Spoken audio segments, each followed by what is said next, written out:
esencialmente relacionada con la alimentación, particularmente en los peces, pero también va a tener un componente que es el componente ancestral, que es la respiración.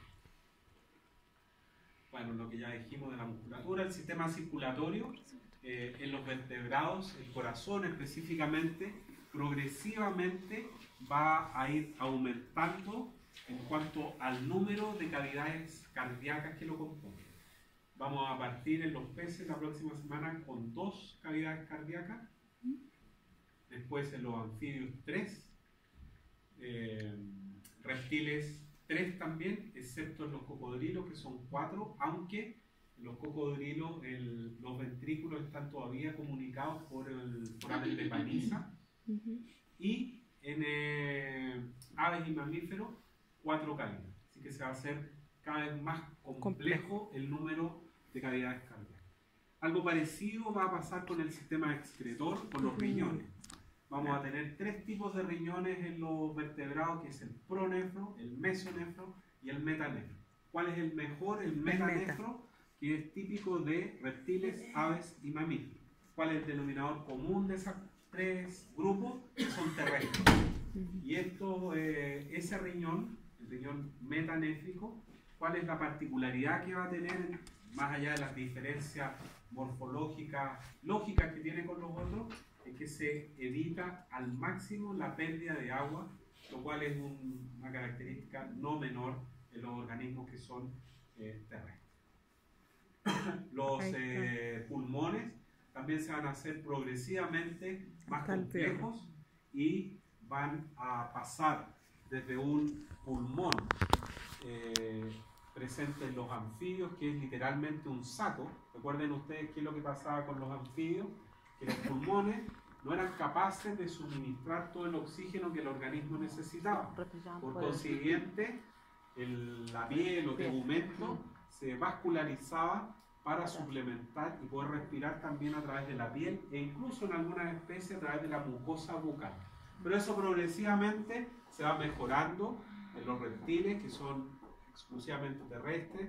El pulmón se hace ya más complejo hasta llegar lógicamente a los mamíferos, donde la complejidad es mayor. Lo mismo va a pasar con el cráneo, que progresivamente se va a hacer mucho más sólida, y van a aparecer a partir de los arcos branquiales, de los primeros arcos branquiales, las mandíbulas. Porque los primeros vertebrados, que son estos agnatos, no tienen mandíbulas. Pero a partir de los peces propiamente tal, sí aparecen las mandíbulas propiamente.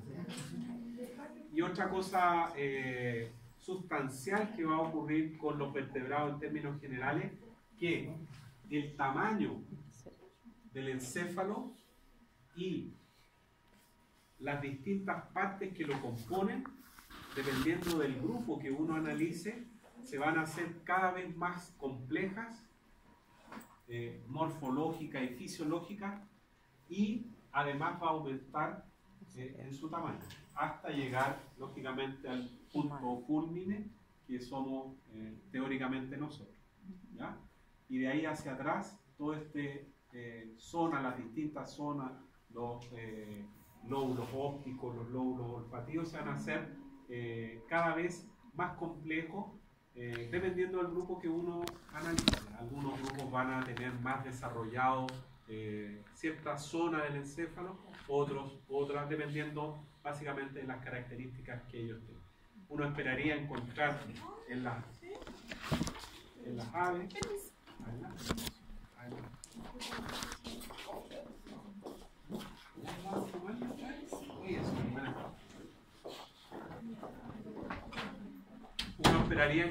las aves, por ejemplo, un desarrollo importante de los lóbulos occipitales, porque tienen muy buena visión en términos generales las aves, ¿ya? Y otras zonas del encéfalo, particularmente disminuidas, como los lóbulos olfatorios, porque las aves en términos generales no tienen muy buen olfato. En términos generales, puede haber alguna que sí. La epidermis va progresivamente en los vertebrados va a ir generando un estrato córneo. Muy incipiente en los anfibios, muy incipiente, y que se van a descamar, pero que progresivamente se va a ir haciendo más grueso, más impermeable, y que va a alcanzar tal vez su punto culmine en los reptiles. ¿Qué es lo que va a hacer este estrato córneo de la epidermis? Evitar la pérdida de agua a través de la piel o el tejido. Hay una serie de formaciones córneas anexas producto de esta capa que se forma en la epidermis, que son las escamas córneas, las plumas, los pelos, las uñas, los cuernos, el pico, ranfoteca y las pezuñas vocales. Todas estas estructuras son homólogas entre sí, porque tienen el mismo origen embrionario, la epidermis a partir del estrato córneo, pero la función puede o no ser la misma. Si comparamos única y exclusivamente pluma y pelo, ¿ya? El mismo origen embrionario y con las escamas de los tres grupos mamíferos, aves y reptiles, todas son homólogas, pero la función no es la misma, ¿ya? Plumas y pelos, probablemente uno pudiera decir, claro, tienen la misma función que es mantener la temperatura del cuerpo, porque son aves y mamíferos, organismos endotérmicos que mantienen la temperatura. Pero también las plumas van a participar en el vuelo, ¿cierto? Y el pelo no participa en el vuelo. ¿Ya? Los cuernos, disculpen si alguien solamente. ¿Ya? Hay otras formaciones esqueléticas cutáneas, y aquí particularmente interesantes son las escamas de los peces, que no son homólogas con las escamas de los reptiles. ¿Ya? No son homólogas. Las escamas de los peces tienen un origen óseo.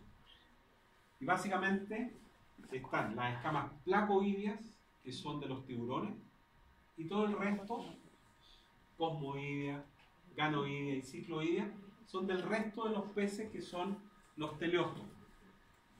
Esta escama es la más pesada, la más primitiva dentro de este gran grupo de los actinopterygio y teleóstomos, porque es típica de los esturiones, ¿ya? Mientras que la gran mayoría de los teleóstomos tiene esta escama, como la pescada que disectamos, que tiene esta escama que es la cicloidea, que es como una huella digital, porque crece en ese sentido. Entonces va dejando ahí una pequeña huella. Ahí está la escama ganoidea, que es una escama, o sea, acá la escama ganoidea, que es casi como un acorazado esterillo. Aquí está la escama cicloidea, que es la que teníamos nosotros y que parece como una huella digital. Y esta es la escama tenoidea, que tiene una serie de dientes allí, y cada una de ellas tiene una funcionalidad, esta más bien de protección, esta muy livianita para disminuir al máximo el roce con el agua, lo mismo esto, y la escama placoidea, para qué decir, algo que ustedes saben mejor que yo, que no vamos a entrar en este detalle, respecto de toda la conformación del esqueleto de los vertebrados, que ustedes lo habrán estudiado en detalle. Lo mismo que tanto el esqueleto apendicular como la cintura y todo esto.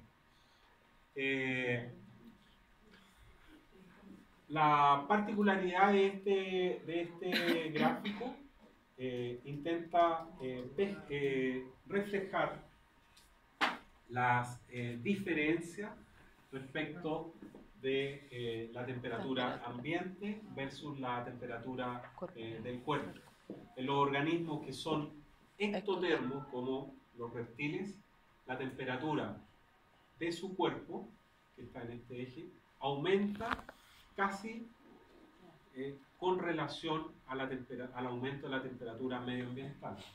Y eso puede llegar a un nivel, lógicamente, que va a manejar el organismo, porque recuerden ustedes que los reptiles se relacionan con el medio o interactúan con el medio.